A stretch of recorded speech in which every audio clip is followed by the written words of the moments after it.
सभी धर्म प्रेमी भाई बहन जोर से बोलेंगे जय गुरुदेव, जय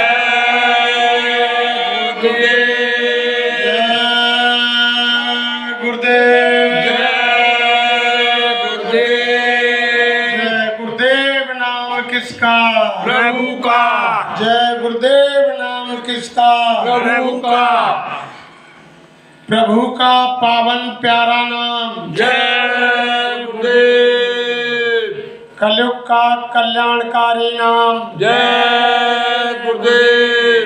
विश्व में सुख शांति कौन लाएगा? जय गुरुदेव। आने वाली बीमारी और मुसीबतों से कौन बचाएगा? जय गुरुदेव। जन जन में प्यार मोहब्बत कौन लाएगा? जय गुरुदेव।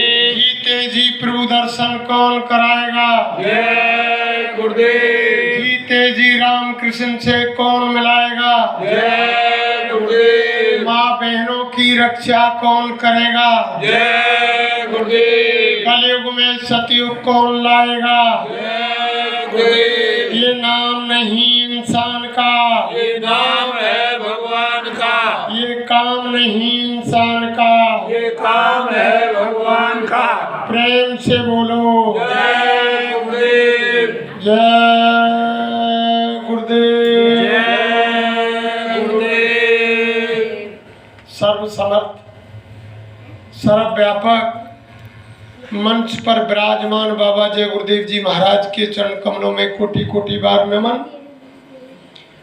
पूजनीय वंदनीय पिता तुल्य बुजुर्गों, दूर दराज से आए हुए धर्म प्रेमियों, गुरु भाई बहनों, सती सीता सावित्री की पावन भूमि पर पैदा होने वाली माता बहन देवियों, नौजवान साथियों, नन्हे मुन्ने बच्चे और बच्चियों, सभी को हमारा हाथ जोड़ के सादर जय गुरुदेव। जय गुरुदेव। देखो प्रेमियों, ना कोई हम संत हैं, ना महात्मा है, ना हम कोई विद्वान है, ना हम कोई वक्ता है, ना हम कोई ज्ञानी है, ना हम कोई विज्ञानी है। हम तो आप जैसे जिम्मेदार के बच्चे हैं। ना हम आपको कोई सत्संग सुनाने आए, ना हम आपको कोई ज्ञान देने आए, ना कोई उपदेश करने आए। हम तो जो आपके सामने तस्वीर लगी हुई है हमारे गुरु महाराज की, जिन्हें पूरा भारत नहीं विश्व बाबा जय गुरुदेव के नाम से पुकारता है, इनका जो आदेश हुआ कि मेरा बच्चा आदेश है, मेरा संदेश गांव गांव, झोपड़ी झुग्गी, नगर कस्बा, शहर, हर जगह सुना दो, कोई जगह खाली नहीं रहे। तो हम इनका संदेश लेकर के आप भाई बहनों के बीच में आए हैं। तो हम इनके बाबा जय गुरुदेव जी महाराज के नाई हैं, इनके पाती दूत हैं। जैसे कोई अपने मालिक का निमंत्रण शादी विवाह का कोई फंक्शन का लेकर के गांव गांव जाता है, ऐसे ही हम इनके नाई हैं, इनका निमंत्रण लेकर के आप भाई बहनों के बीच में आए हुए हैं। तो इनका संदेश है कि बाबा जी का कहना है और शाकाहारी रहना है। शाकाहारी हो जाओगे तो बीमारी से बच जाओगे। बाबा जी तो बचा रहे हैं और शाकाहारी बना रहे हैं। ये इनका गुरु महाराज का संदेश है सबसे पहले। तो देखो, अगर आप किसी भाई बहन को शंका हो रही हो कि राम है, कृष्ण है, देवी है, देवता है, भैरव है, बुमिया है, ईसा है, मूसा है, तमाम भगवान के नाम हैं, ये जय गुरुदेव नाम कहाँ से आ गया, बहुत को शंका होती है ना। तो मैं आपको बताता हूँ, जैसे सतयुग के अंदर हरि नाम को ऋषि मुनि महात्माओं ने जगाया, उस समय प्रहलाद भक्त हुए, हरनाक्ष और हरणाकश्यप राक्षस हुए। तो कई हजार वर्ष ऋषि मुनि महात्माओं ने प्रचार किया कि सुनो सुनो सुनो दुनिया वालों, ये हरि नाम भगवान का है, तुम इनका जाप करो और इनका जहां तुम याद करोगे तुम्हारी हर मुसीबत में, यानी हर संकट में तुम्हारी रक्षा होगी, तुम्हारी आत्मा का कल्याण होगा। लेकिन जिन भाई बहनों ने सतयुग के अंदर हरि नाम को भगवान का नाम माना और उनका साथ दिया, उनका उद्धार हुआ, और जिन्होंने हरि नाम की खिल्लियां उड़ाई, हंसी मजाक उड़ाए, उनका विनाश हुआ। ये तो हर समय की बात है। जैसे हरणाकश्यप जैसे राक्षसों ने कहा कि हरि कौन होता है, मैं ही भगवान हूँ, खुद विनाश को प्राप्त हुए। प्रहलाद ने उस नाम का जाप किया तो उनका कल्याण हुआ, राजा क्या सुनाम अमर है। ऐसे जब सतयुग खत्म हो गया भाई बहनों, तो त्रेता लगा। तो उस समय के ऋषि मुनि महात्माओं ने देखा कि सतयुग का हरि नाम अब इसमें त्रेता में काम नहीं करेगा। तो ऋषि मुनि महात्माओं ने राम नाम में पावर भरा, यानी त्रेता के अंदर राम नाम को जगाया। अगर हरि नाम से ही चारों युगों में जीव का कल्याण होता तो यानी त्रेता के अंदर राम नाम को लाने की जरूरत नहीं थी, द्वापर में कृष्ण नाम को लाने की जरूरत नहीं थी, एक ही हरि नाम से कल्याण हो जाता। जैसे हम घर में अभी अचानक सर्दी खत्म हुई और हम आपने सबने कोई डडोरा नहीं पीटना पड़ा, पूरे यानी भारत के अंदर के सर्दी खत्म हो गई और अब तुम यानी ठंडा पानी पियो, फ्रिज का पानी पियो और रजाई और जो ऊनी वस्त्र है उनको अंदर रख दो, अब उनकी जरूरत नहीं है। वो तो मौसम के अनुसार सारी चीज बदल जाती है, जैसा मौसम होता है। ऐसे ही यानी राम नाम को त्रेता में जगाया धर्म प्रेमियों, जगा करके ऋषि मुनि महात्माओं ने प्रचार किया कि सुनो सुनो दुनिया वालों, ये यानी राम का नाम उस यानी परमपिता परमात्मा उस सर्वशक्तिमान शक्ति का नाम राम है, तुम यानी इसका विश्वास करो और तुम इसका साथ दो और जिस मुसीबत में तुम राम के नाम को याद करोगे तुम्हारी आत्मा का कल्याण होगा और तुम्हारी हर मुसीबत में रक्षा होगी। लेकिन उस समय भी रावण, कुंभकर्ण और यानी ऐसे राक्षसों ने, मारी, सुबायु और दुर्घटा, ऐसे राक्षसों ने यानी नहीं माना कि भगवान का राम यानी नाम राम है। उन्होंने यानी संघर्ष किया तो विनाश को प्राप्त रहे और जिन्होंने उनका साथ दिया उनका उद्धार हुआ। फिर उसके बाद धर्म प्रेमियों त्रेता आया, वो त्रेता के बाद द्वापर आया। तो द्वापर के यानी ऋषि मुनि महात्माओं ने देखा कि सतयुग का हरि नाम और त्रेता का राम नाम अब द्वापर में काम नहीं करेगा तो उस समय के ऋषि मुनि महात्माओं ने भगवान कृष्ण नाम में शक्ति भरी और कृष्ण नाम को जगाया और जगा करके धरती पर प्रचार किया कि सुनो सुनो दुनिया वालों, ये कृष्ण नाम उस परम पिता परमात्मा उस सर्वशक्तिमान शक्ति का नाम कृष्ण है, तुम इनका साथ दो। उस समय भी यानी जरासंध और तुम्हारे उधर दुर्योधन और उधर कंस जैसे राक्षसों ने नहीं माना कि ये भगवान है, उन्होंने सीख लिया उन्हें, वो विनाश को पैदा हुए और जिन्होंने भगवान का साथ दिया आज उनका इतिहास में नाम अमर है और उनका यानी आत्मा का उद्धार हुआ। ऐसे ही हर युग में भाई बहनों नाम जगाया जाता है।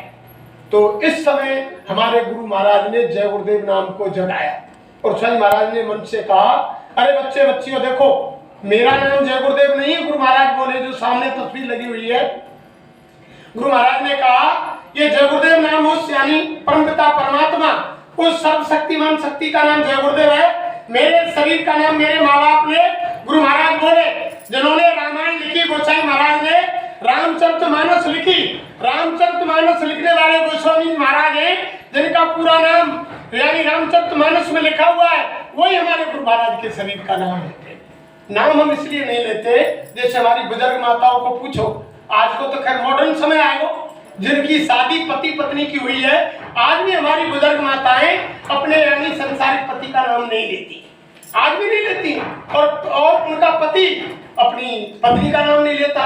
इशारे में कोई कह देते हैं, कोई मित्र पर काम पड़ गया तो कह देंगे लाला तेरे ताऊ को नाम बता दी, तेरे दादा को, तेरे बाबा को, लेकिन हमारी बुजुर्ग माता अपने पति का नाम नहीं लेती। क्यों? कि हमारे धर्मशास्त्र कहते हैं कि जिस पत्नी ने पति का नाम लिया उसकी उम्र कम हो गई और हम यानी साल भर में अपने पति की उम्र बढ़ाने के लिए एक दिन का व्रत रखते हैं, वो है यानी करवा चौथ। एक दिन तो उम्र बढ़ाने और 3 से 65 दिन होते हैं साल में, 3 से 64 दिन हमारे पति को उम्र घटा रहे, नाम ले ले, फलानो नाम आओ बैठो, यानी नाम लेते हैं डायरेक्ट। तो ऐसे ही आत्मा की शादी गुरु के साथ होती है प्रेमी, इस शरीर की शादी तो संसारिक पति के साथ। और जब नामदान लेते हैं, गुरु से गुरु दीक्षा लेते हैं, तो अपनी आत्मा के पति, आत्मा के स्वामी, आत्मा के सच्चे सतगुरु, आत्मा के यानी परमेश्वर गुरु होते हैं। तो उनका नाम अपनी जबान से कभी नहीं लेना चाहिए, इसलिए हम उनके शरीर का नाम नहीं लेते। हमारे गुरु महाराज के शरीर का नाम वही है जो गोसाई महाराज जिन्होंने रामचरितमानस लिखी। सब जानते हैं, जो पौधा घर में लगाया जाता है उसकी पूजा करते हैं, जो पौधे का नाम है वही हमारे गुरु महाराज के शरीर का नाम है।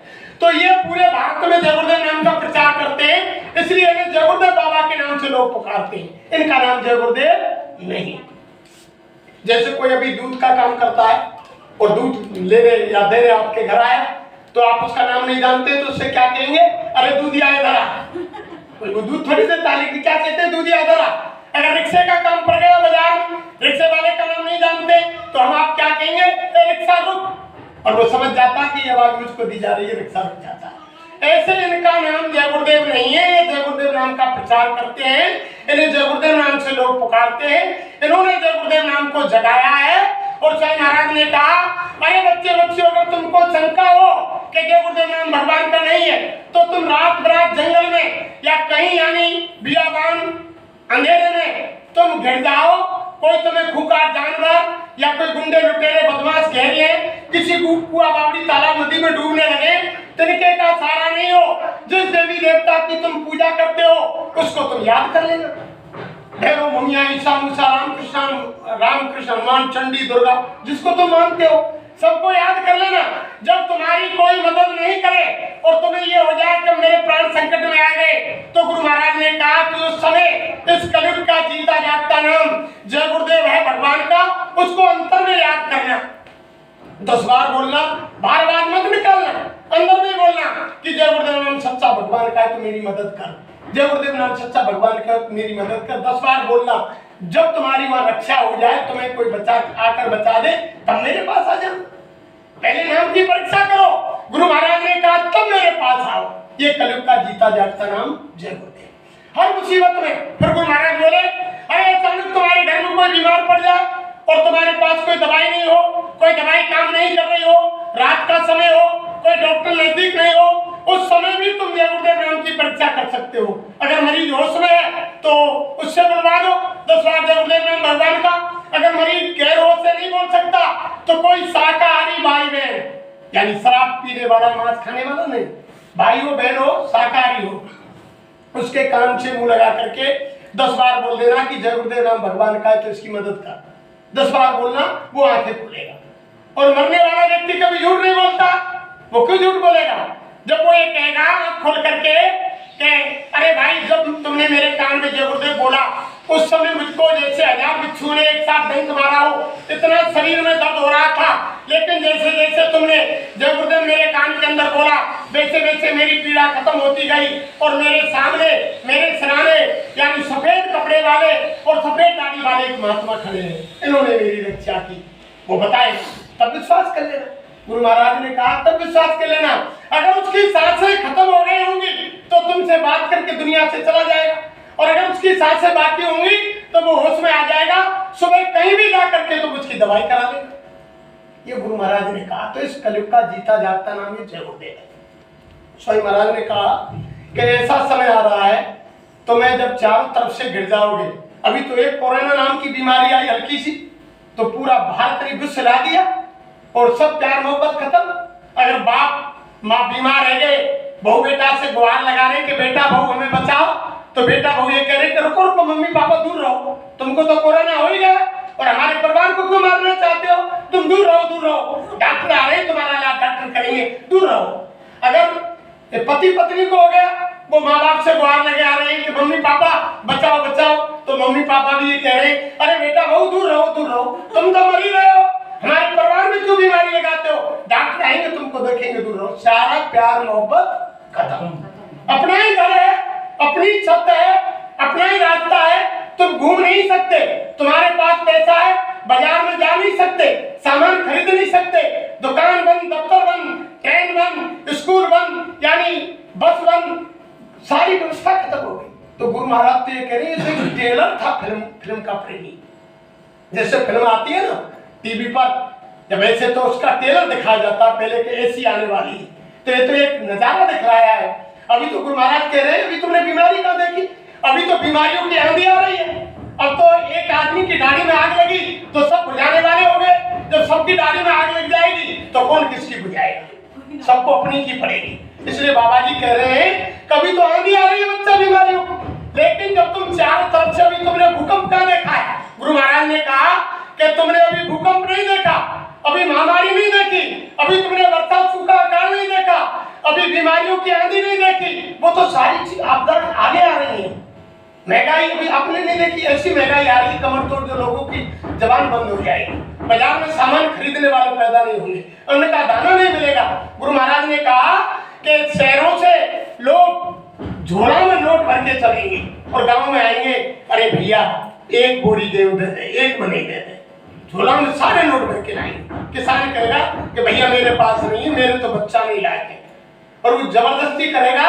गुरु महाराज बोले अरे किसान इतना मोटा लट उठाएगा और वो डर के कारण सेठ भाग जाएगा, पैसे भी छोड़ जाएगा और अनाज भी नहीं ले जाएगा, ऐसी हालत है।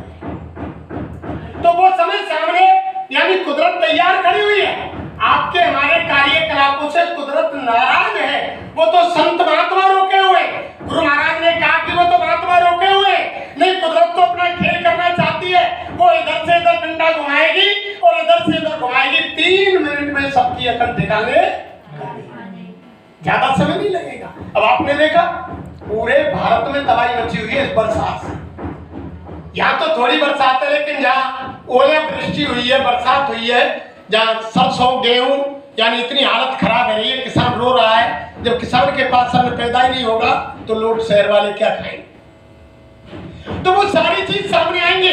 तो गुरु महाराज ने कहा कि कहे जय गुरुदेव पुकार, जमाना बदलेगा, प्रजा बहुत मरेगी जग में और लाशें पड़ी सड़ेंगी घर घर में, उठाने वाले मिलेंगे ना यार, जमाना बदलेगा। ऐसा समय आ रहा है जो आपने देखा नहीं, कोरोना में कोई लाशों को उठाने वाले पैदा नहीं हुए। हमारा ही मरीज है और वहां से सरकारी कर्मचारी आए, यानी अंतिम संस्कार में उसकी शक्ल नहीं देख पाए और पॉलिथीन में पैक होकर आई, किसी ने छुआ तक नहीं, उसका दाह संस्कार कर दिया। लेकिन आपने हमने ये नहीं देखा कि ये घर का ही हमारा मरीज है या कोने का, दूसरे की बॉडी तो ना रख दे बंद कर, डर के मारे का उन्हें कोरोना के मारे छुओ तक ना चला गया। तो ऐसे लाशें जेसीबी से उठा के गड्ढा खोद के गाड़ी गई। तो वो समय सामने भी कुछ नहीं। गुरु महाराज ने कहा अरे ऐसा समय आ रहा है जब तुम चारों तरफ से आपदाओं से गिर जाओगे तो घर में बैठकर रोगे, तुम्हारी बुद्धि काम नहीं करेगी। जब बुद्धि काम नहीं करेगी तब तुम्हें महात्माओं की बात याद आएगी। जब महात्माओं की बात याद आएगी तो तुम्हें मजबूरन होकर के यानी संत महात्माओं की बात माननी पड़ेगी और झंडे के नीचे आना पड़ेगा और मजबूरन होकर के जय गुरुदेव बोलना पड़ेगा। यानी डरेगी नहीं, कोई नाम रक्षा नहीं करेगा। सारी दवाई एक्सपायर हो चुकी है भाई। पहले हर युग में साईं महाराज ने कहा कि वक्त का गुरु चाहिए और वक्त की दवाई चाहिए, वक्त का डॉक्टर चाहिए, वक्त का महात्मा चाहिए, हर चीज समय की चाहिए। अब हम तुम पहले समय की, अभी हमारे कोई बीमारी हुई अचानक, किसी डॉक्टर के पास गए, डॉक्टर ने इलाज कर दिया और गोली कैप्सूल सिरप दे दिए और दवाई 10 दिन की दी, 5 दिन में हमारी बीमारी ठीक हो गई। दवाई बाकी हमने ताक में रख दी अलमारी में, फिर कोई बीमारी 6 महीने बाद फिर आ गई तो हमने कोई दवाई उठाई, उनमें एक्सपायर डेट थी कि जनवरी 2023 और अब चल रहा है मार्च 2023, यानी 2 महीना एक्सपायर हो गई। अगर एक्सपायर दवाई को खाएंगे हम भाई बहनों तो वो काम करेगी, वो उल्टा रिएक्शन करेगी। ऐसी हर चीज वक्त की काम आती है। अभी हमने किसी डॉक्टर पर इलाज कराया और वो डॉक्टर दुनिया से चला गया या उसका यानी कहीं तबादला हो रहा है दूसरी जगह और अब हम उस डॉक्टर को पुकारे कि फलान सिंह हमारी बीमारी ठीक कर दे, बीमारी ठीक कर दे। तो कैसे बीमारी ठीक हो? अब तो ये देखना पड़ेगा कि उस डॉक्टर की जगह पर दूसरा सर्जन कौन आया, उसके पास जाना पड़ेगा। इसलिए वक्त के महात्मा चाहिए, वक्त का गुरु चाहिए, वक्त का भगवान चाहिए, वक्त का नाम चाहिए, यानी वक्त की दवाई चाहिए। जब समय की चीज नहीं होगी तो प्रेमी वो चीज काम नहीं। तो ये वक्त का जगाया हुआ नाम जय गुरुदेव है। जैसे समझ लो एंटीबायोटिक तुम यानी तुरंत लेंगे तुरंत फायदा होगा। आज शाम को ही तुम जाकर परीक्षा ले लेना और दिन की बात तो छोड़ो, आज रात को ही जाकर के 10 बार 100 बार 1000 बार खाट में बैठ करके लेट के कुर्सी पर जमीन पर, कोई इसमें परहेज नहीं, यानी हाथ पर धो मत धो, सर्दी में रजाई में ओढ़ के लेट के जहां तुम्हें मिले समय 10 बार 100 बार जय गुरुदेव जय गुरुदेव जय गुरुदेव नाम का स्मरण करना, सुबह जगना। कितनी सुख शांति आपके यानी घर में परिवार में कितना क्या होता है, कितना बदलाव होता है। और अगर आपने सच्ची आत्मा से 10-20 दिन लगातार किया तो यही बाबा तुम्हारे सराहने आकर के खड़े नहीं हो जाए तो बाबा जी को बाबा जी मत कहना। आकर कहेंगे अरे बच्ची तुम भजन करती हो, बैठो नाम दान ले लो, यही बाबा दर्शन देंगे। भाई लोग के पास आएंगे तो भाई से कहेंगे अरे बच्चा तुम भजन करना चाहते हो, लो नाम दान लो, भजन करो। ये ऐसे नहीं, ये पागल नहीं है। इनमें जो हमारी संस्था में तमाम लोग घूम रहे हैं, इसमें यानी कर्मचारी है, अधिकारी है, दुकान दफ्तर खेती वाले सब तरह के लोग हैं। लेकिन जब गुरु महाराज आदेश देते हैं, क्यों कारण ये है कि मनुष्य शरीर, हमारी रामायण कह रही है कि बड़े भाग्यमान स्तन पावा, सुर दुर्लभ सदग्रंथन कावा। ये मनुष्य शरीर बड़े भाग से मिलता है, ये देवताओं को भी दुर्लभ है। जिन देवताओं की आप हम पूजा कर रहे हैं वो रोजाना भगवान से प्रार्थना करते हैं। जब किसी भाई बहन की आत्मा यानी शरीर छूटता है, आत्मा निकल के ऊपर के मंडलों में जाती है, तब वो देवता हाथ जोड़ते हैं, फूल बरसाते हैं उस आत्मा के ऊपर कि धन्य हो ये आत्मा, तो मनुष्य शरीर होकर के आई। हे भगवान, तू हम पर भी दया कर और हमको मनुष्य शरीर दे। क्यों? कि भगवान से मिलने का जो रास्ता है, वो दरवाजा है, वो केवल मनुष्य शरीर में है और दूसरी योनि में नहीं। देवताओं के पास भी नहीं है भाई बहनों, देवता भी तरसते हैं इस मनुष्य शरीर के लिए, उनके पास भी वो दरवाजा, वो रास्ता भगवान से मिलने का नहीं है। वो भी हाथ जोड़ते हैं तभी तो, यानी देव दुर्लभ ये शरीर है, मनुष्य शरीर, ये देवताओं को नहीं मिलता है। लेकिन एक तरफ क्या कहा है कि छिद जल पावक गगन समीरा और पंच रचित ये अधम शरीर, यानी ये 5 तत्वों से बना हुआ, इसके मुकाबले कोई अधम शरीर भी, नीच शरीर भी नहीं है। क्यों? इसलिए कहा है कि इसके मुकाबले कोई दूसरा शरीर नहीं है। अगर भगवान की भक्ति में लगा दिया, सच्चे महात्मा के पास जाकर के, और मनुष्य शरीर पा करके अगर आप संसार के कार्यों में लगे रहे, तो इससे नीच शरीर फिर कोई नहीं। क्योंकि आज निद्रा बेचो में पेट भरना, बच्चे पैदा करना, बच्चों की परवरिश करना, धन संग्रह करना, मकान बनाना, ये तो जानवर पक्षी भी करते हैं भाई। बच्चे पैदा पक्षी भी करते हैं, बच्चे पैदा जानवर,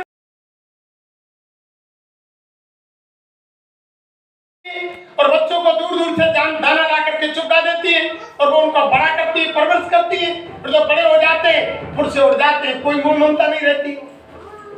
तो महात्मा कह रहे हैं कि जिन कामों को जानवर पक्षी कर रहे हैं, उन्हीं कामों को आप मनुष्य शरीर पाकर करें, तो जानवर पक्षी और मनुष्य में फिर कोई अंतर नहीं होगा। फिर क्या अंतर है? ये तो विशेष काम के लिए भगवान ने ये मनुष्य शरीर दिया है। विशेष काम क्या है कि दे दरे को फल ये भाई और भजऊ राम सब काम बेहाई। यानी मनुष्य शरीर पाने का लक्ष्य यही है कि सब काम को छोड़ करके भगवान का भजन, और सबने वादा किया। ये कोई रामायण बता रही है कि जब माँ के गर्भ के अंदर धर्म प्रेमियों, जब बच्चा आता है तो उल्टा लटका रहता है। कबीर साहब ने कहा कि उल्टा जीव रहा लटकाना और बागुर पक्षी के समाना। माँ के गर्भ में जब बच्चा आता है तो उल्टा टंगा रहता है, जैसे बागुर पक्षी होती है। दिन में आपने देखा होगा ऊपर को पैर रहते हैं, नीचे को सर रहता है। ऐसे माँ के गर्भ के अंदर बच्चा उल्टा टंगा रहता है, कई झिल्लियों में, कई परतों में बंद रहता है, और बच्चे के चारों तरफ, जीभ के चारों तरफ वो तरल बदबूदार यानी पदार्थ भरा रहता है। उस समय कोई जाति धर्म, हिंदू मुसलमान सिख ईसाई नहीं होता है, नंगा पड़ा रहता है। उस समय कोई ये नहीं होता कि ब्राह्मण है, ये क्षत्रिय है, वैश्य है, शूद्र है। उस समय कोई जाति धर्म नहीं होता। उस समय माँ के मलमूत्र की बदबू उसके मुंह के ऊपर होकर गुजरती है।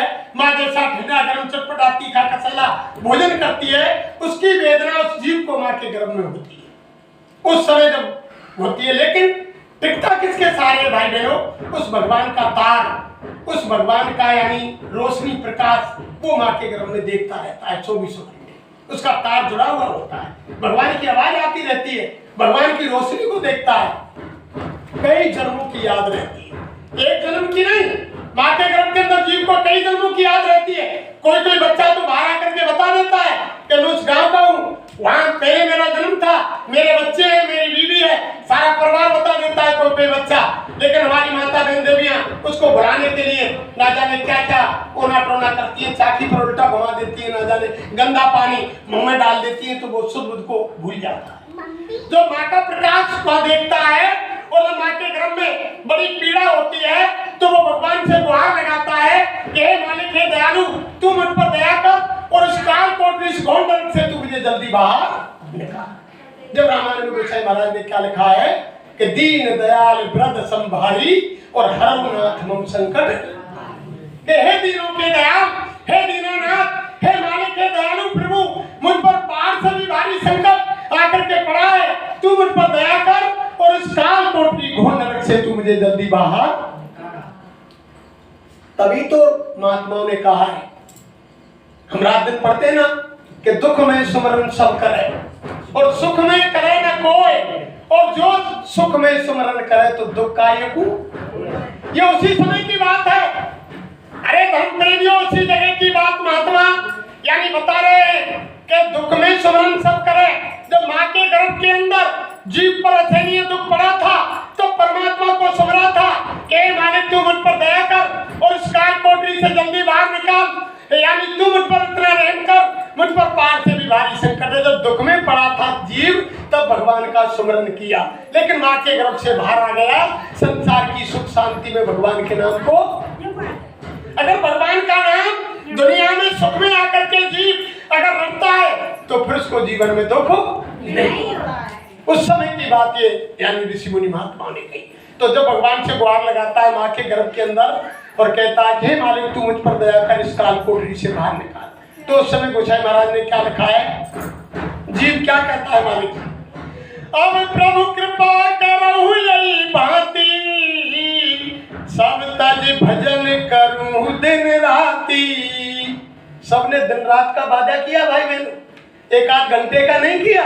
माँ के गर्भ में हिंदू हो, मुसलमान हो, सिख हो, ईसाई हो, क्षत्रिय हो, ब्राह्मण हो, वैश्य हो, शूद्र हो, कोई कौम कुमेत हो, कोई धर्म हो, कोई मजहब हो, जिसने माँ के गर्भ से जन्म लिया सबने भगवान से, खुदा से, अल्लाह से, गॉड से, रब से, सबसे वादा किया कि हे भगवान, हे खुदा, हे अल्लाह, हे रब, हे गॉड, हे वाहेगुरु, मैं तेरा ही ध्यान करूंगा, तेरी प्रार्थना करूंगा, तेरी इबादत करूंगा, तेरा भजन करूंगा, तू मुझे इस काल कोठरी से जल्दी बाहर, और कोई दुनिया में दूसरा काम नहीं करूंगा, 24 घंटे जमीन पर जाकर तेरा ही भजन।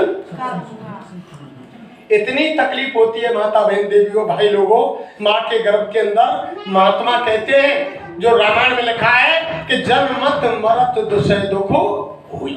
जब जीव जन्म लेता है इतनी असहनीय पीड़ा होती है, जैसे हमारे बुजुर्ग कह देते हैं कि यानी जब बच्चा पैदा होता है उस समय की पीड़ा को कहे तो बच्चा जाने या जच्चा जाने, उनको ही मालूम है, या वो मालिक जाने या महात्मा जाने। हमारे गुरु महाराज ने कहा अरे बच्चा तुम कहते कागज की लेखी और हम कहते आंखें की, ये चश्मदी तीसरी आंख इनकी खुली हुई ऐसे देख करके कहते हैं जो कुछ हाल हुआ। तो यानी जन्म लेने में इतनी तकलीफ होती है माता बहन देवियों भाई लोगों के, जैसे हमारे गुरु महाराज ने बताया किसी भाई बहन को बिच्छू ने डंक मारा, एक बिच्छू के खाने पर कितना दर्द होता है। तो गुरु महाराज ने कहा ऐसे 1000 बिच्छू ने एक साथ डंक मारा हो, इतना असहनीय दर्द जीव को जन्म लेने पर होता है, इतना, और ऐसा ही मरने पर होता है। और हमने वादा क्या किया कि हे भगवान तू मुझे काल कोठरी से इससे बाहर निकाल जल्दी, दूसरा दुनिया में काम नहीं करूंगा, 24 घंटे तेरा ही भजन। सबने वादा किया, एक ने नहीं किया। लेकिन धरती पर आकर क्या हो गया कि पड़ा घूम जब डाबर पानी और जिन जी गई माया लिपटा। माँ के गर्भ से बाहर बच्चा आया, पाक था, साफ था, मालिक की याद थी, तभी तो ये हमारी माता बहन देवियां जब बच्चा पैदा होता है थाली बजाती हैं।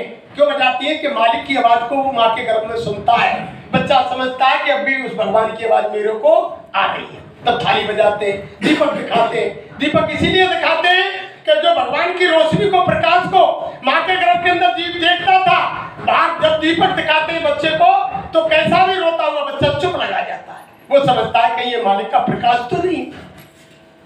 लेकिन बजा हम जानते नहीं है कि थाली क्यों बजाई जाती है, दीपक क्यों जलाया जाता है, ये अंदर के सूतक है। और पड़ा भूमि जब डाबर पानी और जिन जी गई माया लिपटा, यानी बाहर आते ही जैसे बरसात का पानी पाक साफ होता है प्रेमियों, जमीन पर आकर के मिट्टी में मिलकर धूमिल गंदा हो जाता है। अगर बरसात के पानी को ऊपर किसी बर्तन में ले लिया जाए तो वो डिस्टिल वाटर का काम करता है। ऐसे ही माँ के गर्भ में जीव पाक साफ था, कई जन्मों की याद थी, भगवान से तार जुड़ा हुआ था, भगवान के 24 घंटे भजन करने का वादा कर रहा था, लेकिन जमीन पर आया और माया की छाया ने दबोचा और दबोच करके सारे भजन के वादे को।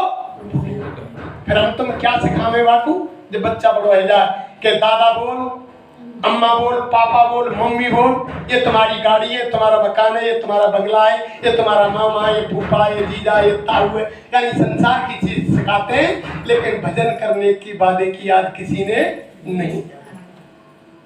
उसी वादे को याद दिलाने के लिए धर्म प्रेमियों धरती पर महात्मा आते हैं। हमारे गुरु महाराज आए और गुरु महाराज ने आकर मन से आवाज लगाई कि हम आए हुए देश से और जहां तुम्हारा धाम और तुमको घर पहुंचा लो एक हमारा।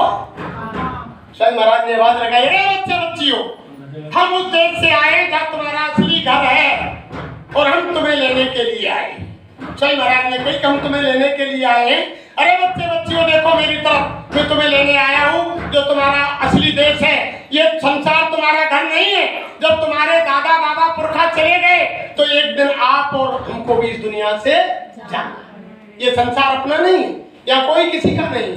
हमारे गुरु महाराज ने कहा कि जहाँ घर में जो बच्चा जन्म लेगा वही बच्चा जन्म लेगा माता बहन देवियों, जिसके लेन देन का कर्जा है।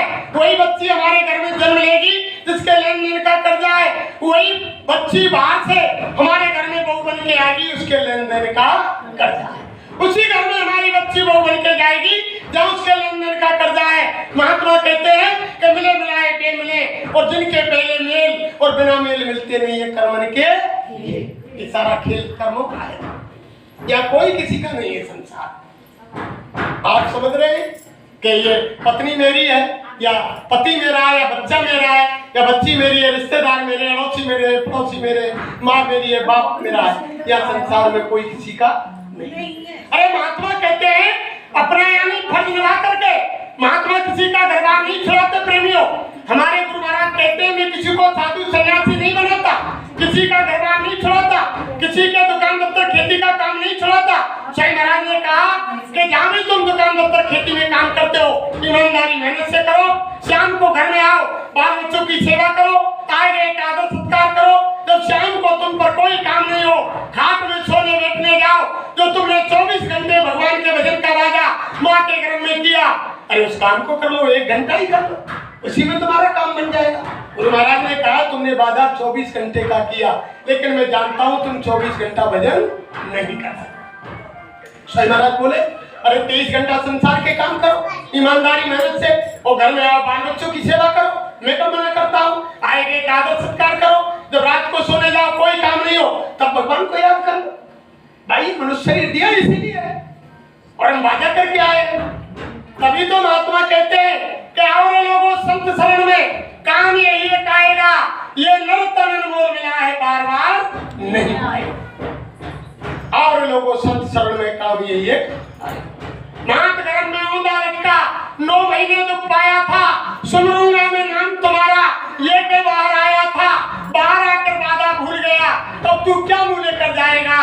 और लोगों संत शरण में काम यही है कि अरे वादे को भूल गए हम। आप माँ के गर्भ के अंदर जो आपने हमने वादा किया कि तुम्हारा भजन करेंगे, उसी वादे को याद दिलाने के धरती परमात्मा आते हैं। वो गुरु महाराज कह रहे अरे तुम्हारा काम बना लो। अगर तुमने महात्माओं की बातों को नहीं माना और तुम्हारा यानी ये सांसों की पूंजी खत्म हो गई, तुम्हारा ये जीवन शरीर बेकार चला जाएगा, और फिर जन्म जन्मांतरों तक तुमको मनुष्य शरीर नहीं मिलेगा। फिर यानी 84 लाख योनियों में कुत्ता, बिल्ली, बंदर, सुअर, गधा, घोड़ा, सांप, बिच्छू, कीट पतंग बना दिए जाओगे और 84 लाख योनि भोगते रहोगे, फिर ये मनुष्य शरीर आपको दोबारा नहीं। ये तो मालिक ने विशेष काम के लिए दिया। रात दिन हम तुम भगवान की पूजा करते हैं। शंकर भगवान से खुद पार्वती ने पूछा कि हे देवों के देव महादेव, जरा मुझको बताओ कि संसार में सत्य क्या चीज है। तब शंकर भगवान ने कहा कि हे देवी पार्वती, उमा भवानी, सुनो संसार में क्या चीज सत्य मैं तुमको बताता हूँ। तब रामानुज गोसाई महाराज ने लिखा कि उमा कहो में अनुभव अपना, और सत्य हरि भजन जगत सब सब। शंकर भगवान ने कहा हे उमा, हे पार्वती, हे भवानी, दुनिया में सत्य है तो सत्य केवल भगवान का भजन है, और सारा संसार मिथ्या है। ये भजन की दौलत ही साथ जाएगी, सुई की नोक के बराबर कोई चीज आपके हमारे साथ नहीं। और अंत समय में यही भगवान का भजन ढाल तलवार का काम करेगा, दूसरी चीज कोई काम नहीं है। देखो अगर हमारे घर में दंदौलत भरा हुआ, अगर हमारे डायबिटीज शुगर हो गए और डॉक्टर के पास गए और डॉक्टर ने मना कर दिया कि भाई देख अगर तुम जीना चाहते हो तो मीठा नहीं खाओ, घर में गुड़ रखा हुआ है, बहुत चीनी भरी हुई है, बहुत पैसा है, लेकिन डॉक्टर ने मना कर दिया कि मीठा नहीं खाओ, फीका दूध पियो, फीका भोजन करो। और अगर ये कहेंगे कि मीठा खा ले तो भाई एकदम झटका लगे वो कि मर जाएंगे, कल ही मौत है जाए। बताओ उस पैसे का मीठे का क्या। अगर किसी भाई बहन के बीपी हाई लो होता है और डॉक्टर ने मना कर दिया कि भैया अगर तुमको जिंदगी जीनी है तो दूध नहीं पीना, नमक नहीं खाना, बीपी तुम्हारा हाई होता, अगर नमक बंद कर दी, दूध बंद है, वो घर में 4-4 भैंस दूध दे रही है, खूब दूध ओढ़ रहा है, दूर से देख तो ले आखिर ते पर पीवे की हिम्मत, पीएंगे तो क्यों के बीपी हाई लो, जिंदगी तो खत्म हो जाएगी। बताओ क्या कर सकते हैं? तो घर में पैसा भी है, सारी चीज है, लेकिन फिर तीसरी बात देखो, अगर ब्लॉकेज हो गया, अटैक आता है, छल्ला गिर गया अंदर, डॉक्टर ने मना कर दिया कि चिकना नहीं खाओगे, यानी तली हुई चीज नहीं खाओगे। अब भैंस दूध दे रही है, गाय दूध दे रही है, घी की कट्टी भरी दे रही है, लेकिन सूखी रोटी और खाओ के तीनों चीज बन गई, डायबिटीज हो बनेगा और अटैक हो आ ब्लॉकेज हो है, बीपी हाई लो एरो, तो सूखी बटन रोटी ने खा, चटनी थे या सब्जी थी, ना नमक खावे को, ना दूध खावे को, ना यानी चीनी खावे, ना घी खा, तो क्या बनता है पैसे का? इसलिए महात्मा कहते हैं अरे कि संसार में तुम्हारा कोई नहीं है, सच्चे साथी तो महात्मा होते हैं, जो श्लोक को भी बनाते हैं, श्लोक को भी बनाते हैं। अपना कहूं किसे में, अपना न या कोई, और अपना कहा जिसे भी काम आया ना या कोई काम आने वाला नहीं है। वो कहते हैं कि औरत सीमित रहती है मकान तक, जब इंसान चलो जा दुनिया से तो औरत सीमित रहती है मकान तक, मकान से बाहर नहीं जाती, देरी से बाहर। औरत सीमित रहती है मकान तक, समाज जाता है शमशान तक, बेटा जाता है अग्निदान तक, और इंसान के कर्म जाते हैं, उसके कर्म जाएंगे, कोई साथ देने वाला नहीं है, थोड़े दिन में भूल जाएंगे। तभी तो कह रहे हैं कि ऐसा सच्चा साथी खोज लो जो इस लोक में भी काम आए और उस लोक में भी महात्मा ये नहीं कह रहे, हमारे गुरु महाराज ये नहीं कह रहे तुम तुम्हारा घर परिवार छोड़ दो। हमारे गुरु महाराज तो कहते हैं मैं किसी को लाल पीले धोरे कपड़े नहीं पहनाता, किसी के बीवी बच्चे नहीं छुड़ाता, किसी का घर परिवार नहीं छुड़ाता। अरे जहाँ भी तुम काम करते हो ईमानदारी मेहनत से दुकान दफ्तर खेती में करो, शाम को घर में आओ, बाल बच्चों की सेवा करो, शाकाहारी रहो, अच्छा भोजन करो, यानी दिन में तुम 10 बार खाओ, हजम कर सको, घी दूध मेवा मिष्टान सूखे गीले फल इत्यादि कुदरत ने इतने बनाए, हजम करो, 10 बार खाओ, अच्छे झोपड़ी में रहो, अच्छे मकान में रहो, दिन में 10 बार कपड़े बदलो, मैं कब मना करता हूँ। लेकिन समय निकाल करके जिस वास्ते तुमको ये मनुष्य शरीर मिला है भगवान का भजन कर लो। तुमने वादा 24 घंटे का किया, अरे बच्चा 1 घंटा कर लो, चलो 1 घंटा कर लो, खाट में बैठ कर करो, लेट कर करो, कुर्सी पर जमीन पर जैसे तुमको सुविधा हो। सर्दी है, हाथ पैर मुंह धोने की जरूरत नहीं, बाहर की शुद्धि की कोई जरूरत नहीं, अंदर की शुद्धि चाहिए। ये भगवान का असली मंदिर है, इसमें कोई ऐसी गंदी चीज मत डालो जिससे भगवान का मंदिर अपवित्र हो जाए। शाकाहारी भोजन कर, गुरु महाराज कहते हैं अगर तुम शाकाहारी भोजन करेंगे तो शरीर में खून शुद्ध बनेगा, शुद्ध खून बनेगा तो बुद्धि शुद्ध होगी, बुद्धि शुद्ध होगी तो विचार शुद्ध होंगे, विचार शुद्ध होंगे तो हमारे कर्म शुद्ध होंगे। और अगर हम गलत भोजन करेंगे तो खून गलत बनेगा, शरीर में खून गलत बनेगा तो यानी हमारी बुद्धि अशुद्ध हो जाएगी, बुद्धि अशुद्ध हो जाएगी तो हमारे कर्म भी अशुद्ध होंगे। इसलिए महात्मा कहते हैं कि जैसो खावे अन्न और वैसो होवे मन, और जैसो पीवे पानी और वैसी होवे मांसाहारी मानव प्रत्यक्ष राक्षस संग, और इनकी संगत जो करे पर भजन में तिलवर मच्छी खाए के कोट गऊ दे दान, और काशी करवट ले मरे निश्चय नरक। अगर तिलवर मच्छी आपने खा लिया तो करोड़ों गौ दान कर दो, काशी में करवट लेकर मर जाओ, लेकिन कोई तुमको नरक जाने से बचा नहीं सकता, कोई नहीं बचा सकता। और जाने लोग तो कितने क्विंटल की क्विंटल खा गए, कोई ठिकाना नहीं। उनका बनेगा एक एक का बदला देना पड़ेगा। सुनो ध्यान से एक बात को, जब जिनको हम पूजा करते हैं भगवान कृष्ण की, भगवान राम की, उनको बदला देना पड़ा धरती पर, तो आप हम कौन किस खेत की मूली है।